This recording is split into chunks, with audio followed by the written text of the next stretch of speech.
Welcome back to the Act Two podcast, a podcast for the real-life working screenwriter. I'm Tasha Hugh. And I am Josh Hallman. You might have to be guiding this one a lot today, Josh, but I'm here and I'm ready. Yes. Ish. This is one of those weeks where I feel like every month we like to do one of those episodes where, we talk about what happened in our writing worlds and things compile and we think about things. And instead of us talking about it with each other, we present that over a podcast. So everyone can talk to us about it without them talking back. I kind of don't like it because usually if something happens in my writing life, I just text you immediately. Or if I have a thought about a movie or show, I text you immediately. So it's really hard to bring these back. There's something that happened with me this week. And I was like, oh my gosh, I can't. I pulled out my phone to message you. And so I was like, Tasha's busy. I know she's stressed. I'm not going to message her. And it just bummed me out so much. I felt so lonely. I was like, who am I talking to about any of this? So I guess I'll wait for the podcast. Well, I'm glad I still get to hear it and don't feel like I'm ever too busy. Please always text me. I need it. Yeah. I'll occasionally drop you like the 4:30 a.m. text because I know your phone's on Do Not Disturb. I don't care. I'll just send it. I mean, I feel like half your texts these days are Maverick is so awesome.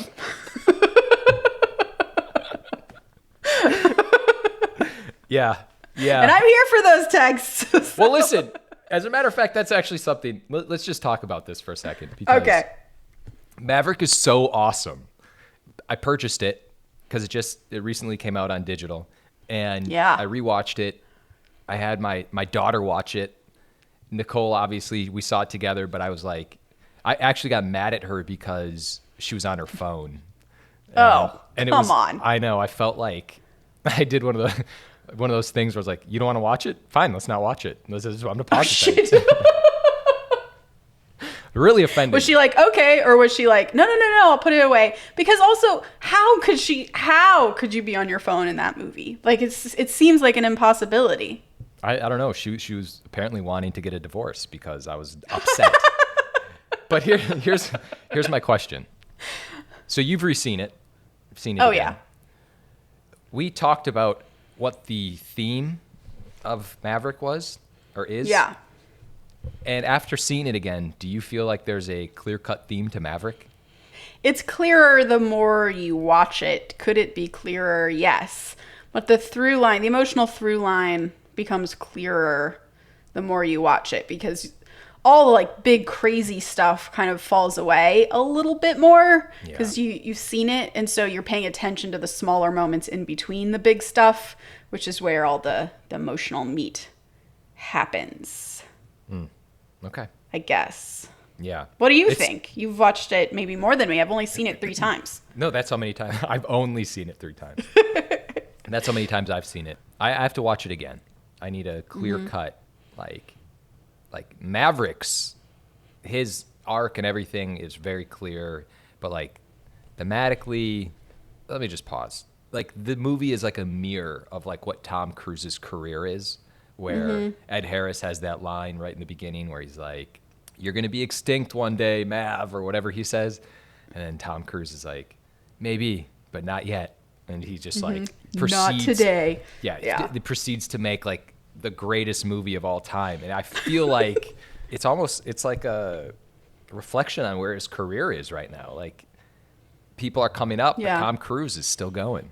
You know what's so interesting about this movie, just from like a character perspective, and the answer is a lot of things, but in thinking about Maverick in particular and his arc, he doesn't have an arc, meaning I don't think he's necessarily a different person by the end of the movie, but he has like realizations along the way that make him a better person, right? Towards Rooster, Goose's son. He makes better choices with Rooster than he was making at the beginning of the movie. So I guess that's his arc. But I think what's so interesting about Maverick as a character, which is why we love Maverick so much, is that actually everyone has to meet Maverick where he is. Yeah. Like, Maverick is the answer to all the problems. They could not survive what happened in Top Gun Maverick without Maverick being Maverick. Yeah. So everyone else has to figure out how to be more like Maverick. And that's such a cool hero character to have. That's great. And I thought about that, and I felt like, yes, as a hero, that's what's so awesome about it, is like, he never lets you, like, he doesn't ever fail at what he's doing. He's always so good. And even when he's like, all right, guys, let's fight, and he just beats them all. And it's just, I love it. Maverick is so awesome. It's so good. Okay, my first like actual This Week in Writing. Yeah. Or do you want to go? You want to No, kick this off? I You don't. want me to? Okay, I'm gonna. Okay. Do you remember a while ago I wrote a script called Rent a White Guy? I do. I really enjoyed that script. So I get this call from this producer out of the blue. God, I love this story already. Yes. And he's like, hey, man, what's up with Rent a White Guy? And I was like, I don't know. What's up with it? Like, I haven't thought about it. Pause. Question number one. Yeah. Who is this producer? Is he someone you've known for a while? Is he someone you keep in contact regularly? When's the last time you've spoken to him or her? It's been about, it was probably like 2018. Whoa. Okay. Yeah. And I actually had met him because of Rent a White Guy. Okay. And so like I had a meeting with him and whatever. Whatever. He's doing his thing. He read your sample and he wanted to meet you off of Rent a White Guy. Yeah. And so that was so many years ago. And then I get this call and he was like, what's going on with it?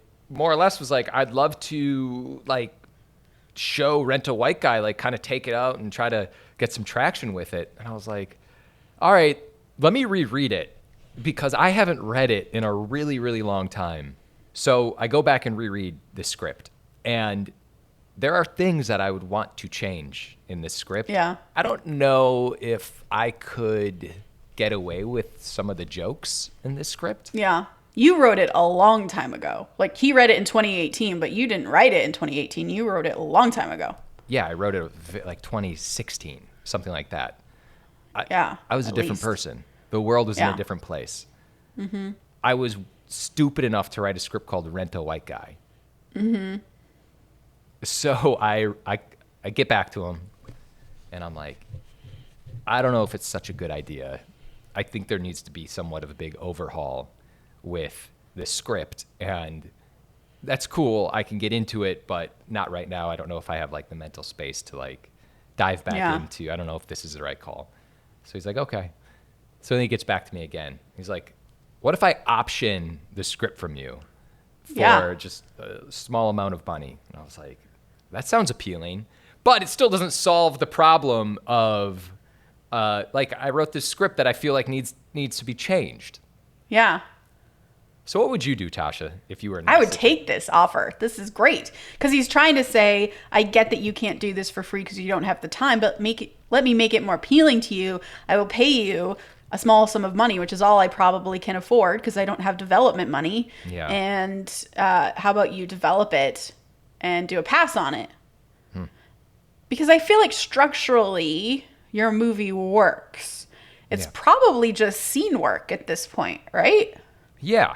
I mean, it's got some things that I would definitely want to change. Like I'm very sensitive to some of the things that have happened over the last couple of years, and there's things. Do you want to say what the log line of your movie is? Well, Rent a White Guy is about. I don't. This has been so long. I don't even remember what the log line. It's essentially about a Rent a White Guy program, which is real. That was in China, and basically, people from America or England or white people get rented to pose as CEOs of companies in China because apparently it offered a little bit more appeal for like Chinese investors. So my story is about a guy who's down on his luck. He's coming out of a breakup. He needs to kind of get over this girl. So he goes to China off of a friend's recommendation and joins this Rent a White Guy program because it is a free ticket to get to China. And while he's there, he gets caught up in like, an action comedy essentially, because he poses as a CEO who is doing a lot of dirty work, and one thing leads to another, and now he is trying to clear his name. He's trying to survive, and he's, falling in love with a new girl. So that's essentially what Rent a White Guy is. Sounds amazing. It needs some work. So anyway, that's what happened. And it's just, I've had a lot of shit kicking around out in the world. And this is another thing of like scripts never die. They just always pop I know. I up. feel like this year things are coming to roost, as it were, if that's the right metaphor. No, that's the perfect metaphor. That was a long, long story. But I think that's great. And I'm really sad you didn't text me that immediately when you heard that, because I can tell this was something that probably should have come through text. Yeah. No, this is awesome. This is super awesome. I mean, I've always enjoyed that script. I thought the comedy was really funny. And yes, if there's a way to make the setup work, it's maybe like focusing on the setup and probably scene work jokes and stuff. Mm-hmm. I'm here for it. Okay, I'll let you know how it goes. Keep us posted. I have, what's funny is I haven't even written him back yet, but I just talked about it on a podcast. So let's see what happens. Well, this is the writer therapy. This is what it's for. Mm-hmm. I make all my decisions only after we do the podcast. One day someone's going to listen to the podcast and be like, yo, why didn't you just email me rather than talk about all this on the podcast? All right. That's what happened. What's up, Tasha? What's up in your world? Speaking of personal writing phone calls that shouldn't be on a podcast. So I had a notes call recently that feels like it's worth talking about, because the sort of premise of the notes call was, here's the notes ahead of time, read them, and pitch us your solutions, which is fairly common. Yeah. I feel like the most common notes I get are just like, here's a notes document, like, let's mutually discuss. This was a bit more pointed, like literally think about it ahead of time, come up with pitches. So I did that.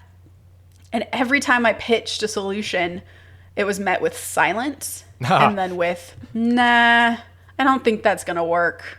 I'm like, oh, okay. Like, do you have any other suggestions? Or like, well, no, you're supposed to be leading this meeting. I'm like, well, but you didn't like my idea. Yeah, I don't know what to do here. I am. I'm leading it with this pitch.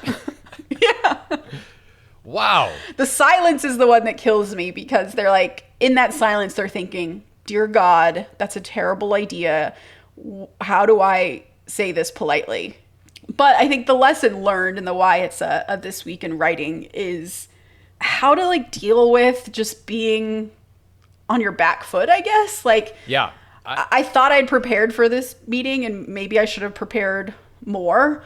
Like really read through the script again and like really analyzed each scene and just like really gone through it. But I was going off kind of the memory of the movie that I'd written. And well, let me just say, as you probably know about me, I don't do great with silences.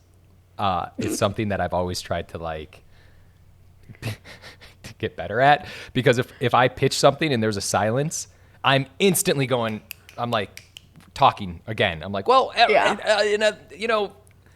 actually, and then I'm like just riffing, and I'm just going because I can tell where I don't want like the conversation to just fucking nosedive. And so it's really hard. It gets really awkward when you go down that route. Yeah, I think the way I had to end up framing it was just trying to understand what their note was and like making sure they were articulating it. So, okay, you don't like my version. Mm-hmm. What about it don't you like? What about your solution do you like? And how can I, as the writer, understand like what the middle ground is there? Yeah. Because it was an interesting notes meeting, because it was like they just really want to polish. I think they just want this to literally just shine. Like the literal version of polish. They just want things to be plussed and to be a bit better. But the notes they're giving, and they acknowledged this in the notes meeting, was that they were afraid the notes they were giving me were going to unravel the whole movie. Which is like, if I give you a note that, look, I just want to polish, but this one scene you have, that your entire second act hinges on, I want it to be different.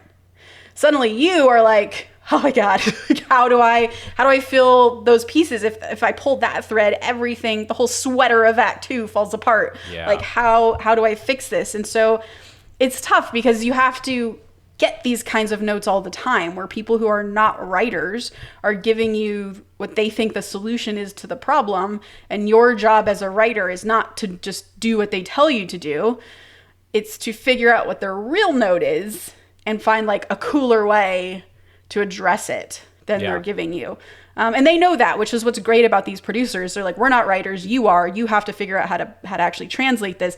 But here's just what our thoughts are. And so, I mean, that's a lesson too, I think, as a This Week in Writing. And that's just part of your job as a writer when it comes to notes. Yeah, it's always figuring out the note behind the note, as everyone always says. But yeah, it is. Yeah. It's and going back to what I just said about having that awkward silence if you pitch something or whatever comes up. There's a older, I don't even know if this guy's still like in the entertainment world, but there was a person that I knew who was trying to do his thing in Hollywood. He kind of worked in the tech world for a little bit. He had a lot of like motivational thoughts to his brain. He'd always like talk to me about things. He'd always say to me how just like linger in silence and let the other person talk. He's like, let it be uncomfortable, because if you can make it uncomfortable for somebody else, and someone always shows themselves when you're sitting in silence. Ooh, I always thought about that. It's easier said than done. When you say something, you just sit there, just wait. Like right now. I feel like I'm really good with silence. I know. Like I'm like, what? Why aren't we talking? It's probably like, I wonder if you've gotten a job. They're like, she just sat there in silence, and we just. It's so intimidating. She just gave her the job. I didn't know what else to say. Meanwhile, I'm just like thinking about what I'm having for lunch in a few hours. Okay. I rewatched Minority Report. Yes. For a reason, or just because it was on? Like for a job, for a script? The truth is, because Maverick was out, there was a ton of a lot of Tom Cruise movies on Apple. Sure. And Minority Report was like $4.99. And I was like, dude, I haven't seen this in a while. I'm going to rewatch this. That's why I watched it. And it's so good. I really like it. It holds up, right? Yeah, it's really cool, and it's got some really cool elements to it. But something that stuck out to me and I started to really think about was the exposition that is dumped to the viewer. And it's done pretty heavily in Act One, obviously, but it's all done in like different unique ways.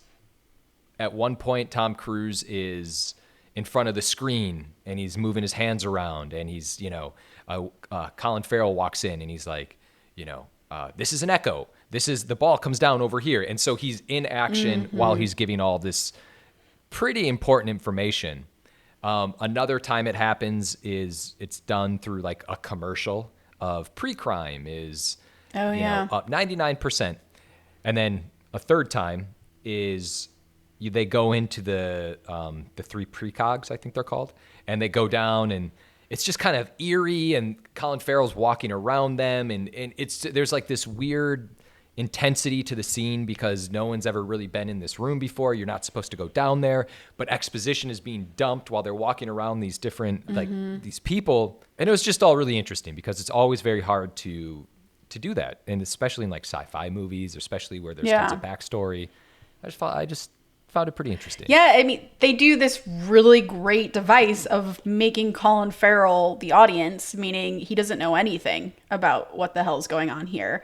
Right. So if a character within your movie doesn't know what's going on and Tom Cruise has to explain it to them, you are, as an audience member, more willing and more patient to watch this exposition come through because it's all through other characters rather than you feeling like you're being talked to, and that just takes you out of the movie going experience. So it's like such a helpful device to use, and it's such a specific device that it doesn't always work. Yeah. But if you can find a way, like I always forget that as a device, to be totally honest, but it's such a good way of doing it. Also, I think at the beginning of that movie, I think it opens with exposition right? Where it's like a teacher leading a class through... No, it opens with the murder. It opens like a weird dream-like sequence of like the very, very first murder that we see. But real quickly, before I forget what you said about Colin Farrell. Yeah. You're right. And what also makes him really good and important and interesting is that he's opposing everything Tom Cruise says. So Tom Cruise is giving him the exposition, but Colin Farrell's like pushing back on everything he says. So he's coming at it from a completely different perspective. He's like, they're humans. There's going to be human error. And Tom Cruise is like, no, not happening. It can't happen because X, Y, and Z. And he's like, I worked in the homicide division or whatever. Like, I'm telling you, if this just... There's going to be a problem because there's human beings, and how could there not have been a murder? You know, and he's always pushing back, and I feel like that probably helps with exposition, giving the person who is the audience point of view. Yeah, essentially. It reminds me actually of the conversation we had last episode where you were mentioning having conversations where it's just question and answer, and how over time you learn to like complicate the scene so it's not a direct question and answer. That feels like exactly what was done here, where like this could have been an exposition scene of, I'm a new cop, I don't know what's going on, I'm Tom Cruise, I'm just going to explain it all to you. But instead, this new cop had a point of view that he came into that scene with, and he was very urgently trying to push his point of view. And that's what made it feel like it was actually a scene rather than just exposition, is because these two characters are engaging over the topic. Yeah. In a controversial or like contested way. Yeah. Awesome. It's great. The movie is so good. It is so well done for the exact reasons. Like the mythology is so complicated of how pre-crime works. Yeah. But it never feels complicated once in the entire movie. No. And like there's just random technology and a lot of things that are really relevant today, and just things are going on. It's just so organic in the world. It's never really in your face. It's just happening. I remember there's that scene where Tom Cruise goes and gets some kind of surgery on his eyes or something. Yeah, he gets his eyeballs replaced.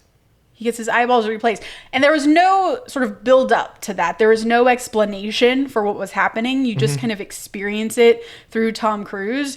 But you understand what he's doing because scenes before and scenes directly after, you see the technology working and why the eye replacement was important.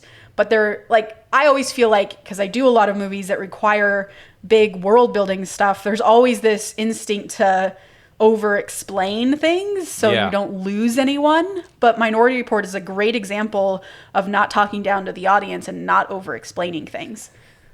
One more thing I'm going to say about this eyeball scene is what was really cool about it, and this kind of ties back into what we were just saying about the Colin Farrell being the opposition, is so Tom Cruise, he goes to see this guy, he's getting new eyeballs, and the person is, kind of grimy and in this like old house or apartment or what. It's just disgusting, like not a place you want to have surgery.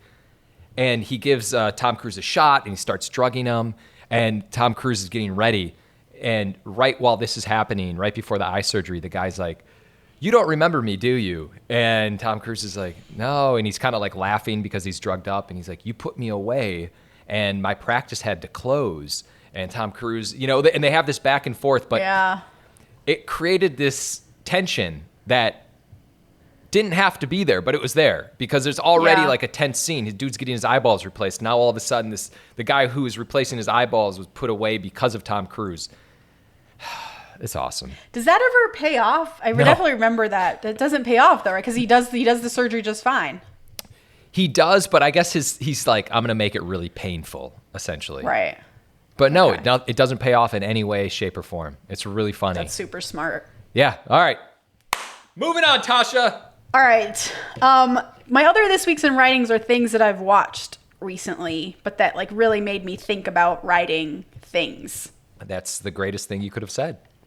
All right, I'm going to start with Only Murders in the Building, which I can't stop talking about just because it's the main show I've been watching. Oh, awesome. Have you seen it? No, I have not. So I really enjoy it.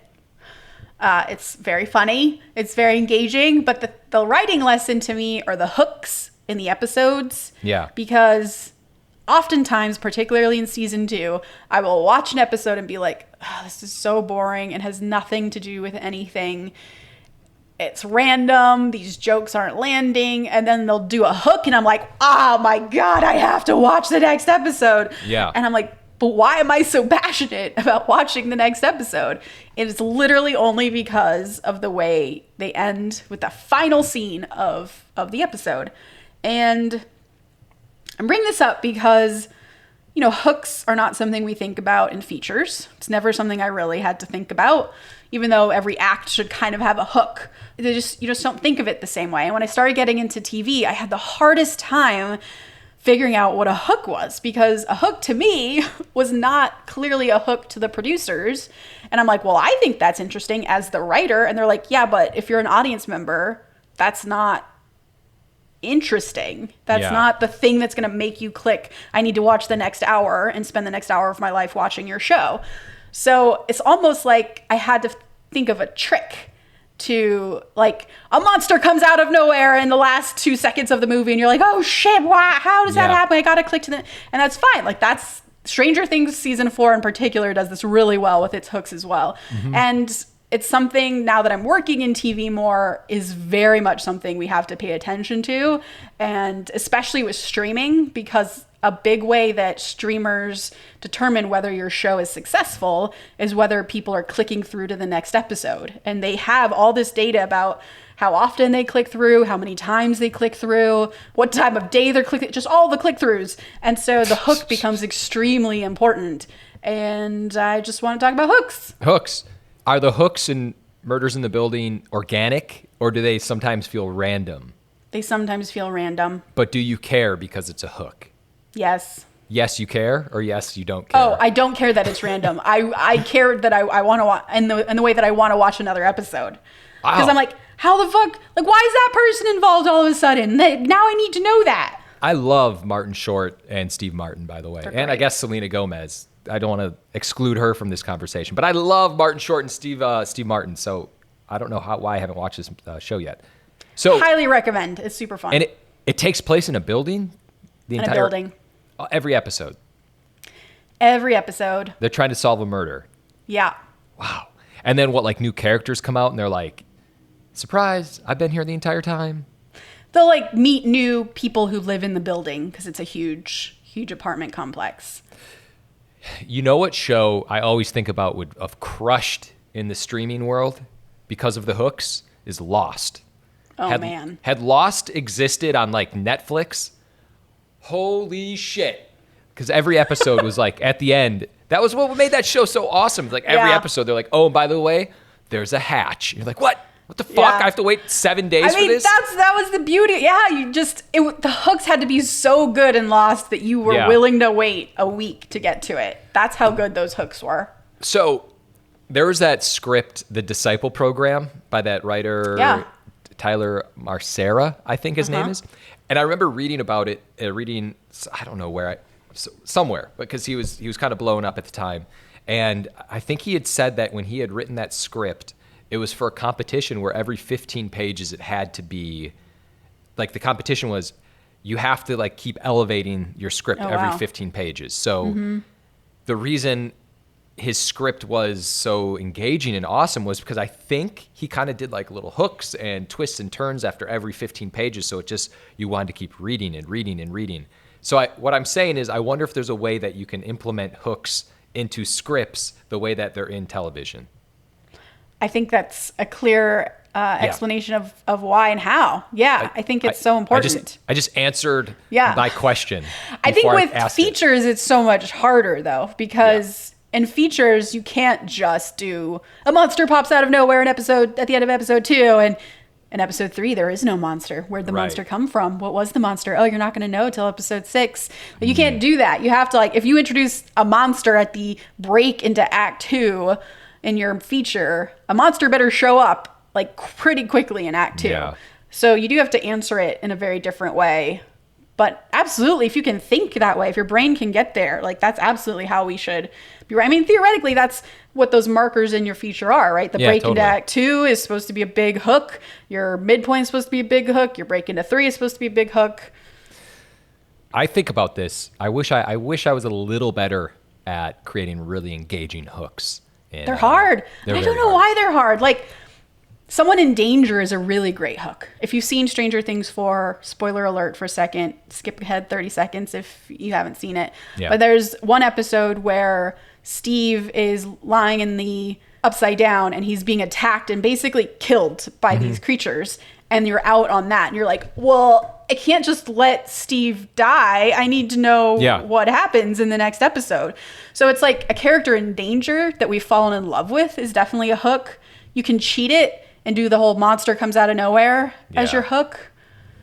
The only murders in the building, a lot of their hooks are very different, but a lot of them would be like, it's an investigation into a murder. So we're investigating all episode, and at the end of the episode, a new clue pops up that insinuates someone that you just absolutely did not think was even part of this picture. So now you need to know why they're involved. I think I'm going to try to write a script that is like, or maybe a show, but where it's just so hook heavy that it's almost to an absurd level where you're like, you got to pump the brakes on these hooks. I'm having a heart attack reading this. I can't wait to watch that. You'll be like, you'll know. You'll be like, so there's ghosts and monsters in this script? I'm like, yeah. Man, it's so hard. Like, part of the thing I'm writing now is there's so many characters in it that I do feel like every time you leave those characters, you need a hook. Like, think of Game of Thrones, for instance. Like, you follow so many groups of characters that each time you leave that group of character, it feels like you have to end on a hook because you need the audience to be like, oh, what's going to happen with them? No, like, go back to them. I want to know more about them.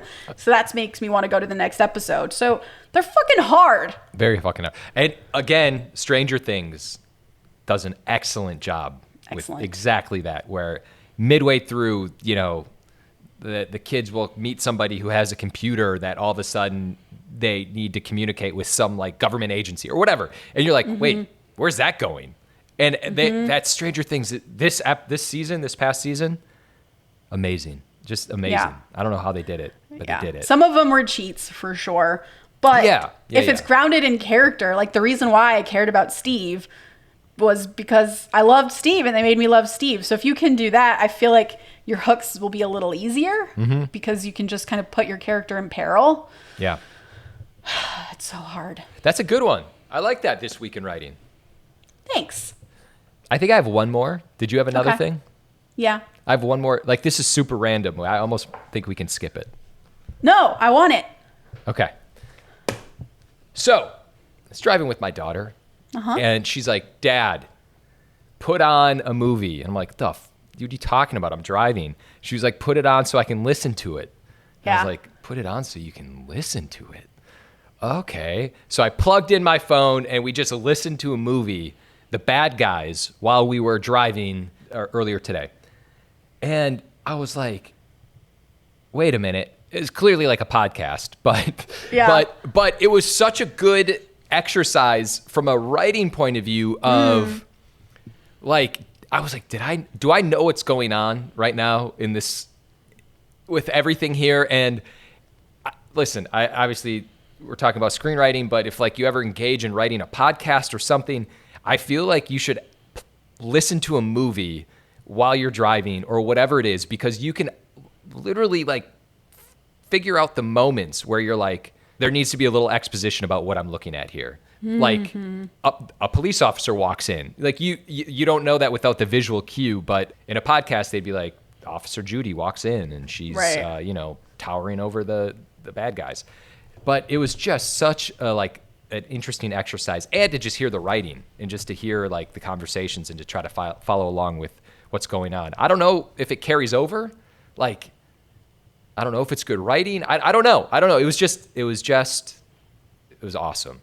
I love that as a writing lesson. Yeah. Like, I bet if you put on a movie or a show from someone you really admire, like my brain goes to an Aaron Sorkin movie. If you throw on A Few Good Men and you just listen to that shit, I bet you're going to learn so much about cadence and how people talk and how scenes progress and the tension within scenes just because you're taking the visual out. Actually, in college, we did this really cool exercise where we watched the same movie over and over again for like the entire semester, or at least for several weeks. What and a lazy teacher, but yeah. I know, exactly. But each time we watched it, he'd take something away. So like only listen to the background noise. Oh. Only listen to the soundtrack. Genius Only teacher. listen to the dialogue. Yeah. Listen to it with no sound. Like he would just take these pieces away so that it forces you to understand the different kinds of storytelling that are available to you when you write a movie, which is actually incredible. Incredible exercise. I'm sorry I judged your teacher before you even told that story. That's what I do. But I love that. That's actually awesome. That's great. But yeah, listen to a movie as you know who we should have on one day? Paul Bay. He's coming on one of these days to talk about podcasts. Paul, come on. You've been blocking him. You've been blocking him for so long, but I think it's time because I know he's like the master of podcasts, but it's an interesting storytelling technique just to listen. Yeah, absolutely. Anyway, last one. Okay, my last one is Nope. Mm-hmm. Spoiler alert, please turn off this podcast if you've not seen Nope. Or if you don't care, keep listening. Yeah. Okay. You about to just tear this movie apart, or no? I love this movie, but the end left me going like, oh man, I just wish that ended better. But here's the writing lesson I wanted to talk about and it's something that I'm dealing now with my own thing, which is why I like really honed in on it.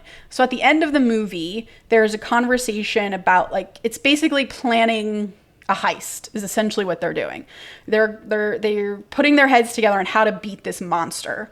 And there's a map involved. It's really cute. They use little Monopoly figurines to represent each person. So there's some humor involved in how they do it. And like the music is really great. It revs you up. It gives you this feeling of like, these people are smart and they're going to fucking do it. They're finally going to get this monster. And then it cuts away before you ever actually hear their plan. You hear like, I'll be here. Okay, well, I'll be over here. Are you going to be ready? I'll be ready. It's like that kind of conversation, but you have no idea what they're going to be ready for or why they're going over that ridge. You don't understand. And so then it just cuts to now we're in it. We're in real time watching their heist unfold. And I was debating whether or not this was the right way to go about any kind of heist or plan, because you have two options in a scenario like this. So the first option is Ocean's 11 it. You tell us exactly what the plan is going to be, where we have to go, who's doing the thing to get the thing. And then in the watching of it, it all goes wrong. Or you do what Nope did, which is you hide the ball. You don't tell us what the plan is. You just give us little choice details. And then the plan itself is sort of the thrill because you're watching it unfold, seeing how or what the plan actually was. So my question to you is, did you like how that played out? Or do you wish you had known more and then had fun in a different way? Well, Tasha, I like the movie. Mm-hmm. I don't think I minded how it played out. Okay. I didn't really even think about it, to be honest, until you're bringing it up. Or until you brought it up. I briefly talked about it. But I guess looking back, I was kind of like, all right, I wonder what this plan is. But I feel like it's interesting you say that because you're invested with the characters by this point that it almost doesn't matter what the plan is. Oh, interesting. Like that's fair. Oceans, I might be wrong about this. I'm thinking of this right now. But like Oceans, you obviously, the movie is the heist, and that you're getting to love Danny Ocean because of his heisting abilities and winning people over. But that's not what Nope is. It's not like, are they crafty enough to trick an alien or like a flying saucer? And you're just kind of in and you're rooting for the characters. So I wonder if it works because you're in. Yeah. Maybe? That's a really great point. My counter to that. Yes. And it might not be a counter, but at the very end, like the climax of this heist is that Keke Palmer runs into the Old West town and unlatches the giant balloon. Right. that goes into the air and explodes the monster because he eats it. So like she's, the fact that she has to get, or anyone has to get to the Old West town to release the balloon is not something I am privy to. I don't understand it. That's not something I'm expecting. So when they're trying to get from point A to point B, I have no tension. There's no tension for me because I don't understand that that's their end game. So I'm just kind of confused. But okay, it seems like Keke Palmer escapes and that's great. Like I'm really happy for her. But and then a second later I'm like, oh, she's like going somewhere with intent. She's not just escaping. Well, where is she going? Oh, and then she's like putting all this effort into getting the balloon free. And I'm like, what the fuck is she doing? So again, there's no tension. I'm just like, what's happening? And then the balloon releases and then I'm like, oh, okay. Like that's cool. Which is in itself, that's a fine experience. But just to be specific, that's the experience you're giving me. You've just changed my mind. Okay. Here's what I love. We've talked about this before. Like I love in heists when things go wrong. Things have to go wrong in heists. And Mission Impossible being we got to get in. The temperature can't drop to this. And if it drops to this, we're fucked. You don't let any of this. And so just because I know Nope's not a heist movie, but I really like when plans malfunction. And I feel like given what you're saying, there probably could have been a lot of fun with one person has one plan, someone else has another plan, and that just goes to shit, or like their plan that they agree on goes to shit, and so they have to pivot to Keke Palmer's plan of getting to the old West town, whatever, right. Yeah.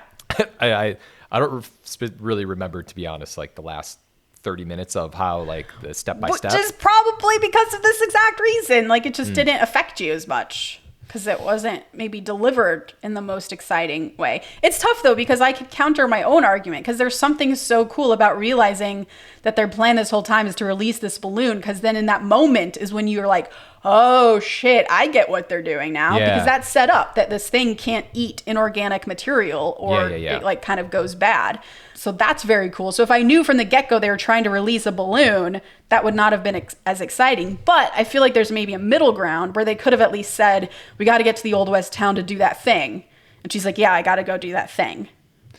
Should we have Jordan Peele on to talk to him about this? I would love that because I would love if he just destroyed me with why he did it the way he did. I would look forward to that. Me too, actually. Because I need help with my heist, so maybe you can help me. He'd be like, first of all, Tasha, it's not a heist. Second of all, I'm hanging up now. Maybe we just be off the podcast. Yeah. Okay, you knew my name.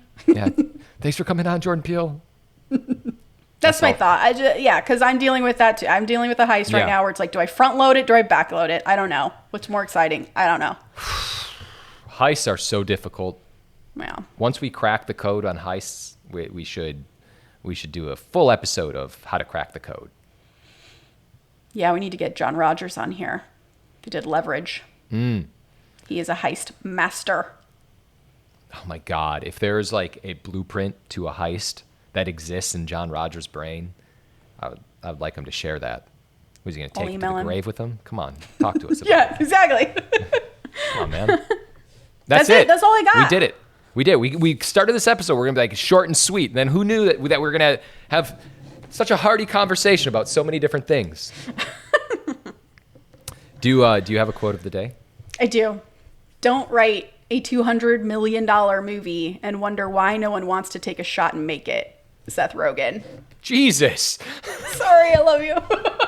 I don't know why I was so negative. All right, please remember to rate and subscribe. Follow us at ActTwoWriters for more awesome writing stuff. You can follow me, Tasha, at Story Thursday on Instagram or on Twitter at Tasha 3.0. And I am Joshua Hallman on Twitter, Josh Hallman on Instagram. And as always, the Act 2 podcast is a production of Act 2, a network and support group for the everyday working screenwriter. This episode was edited by Paul Lundquist, music by 414 Bag, which you can find on Spotify.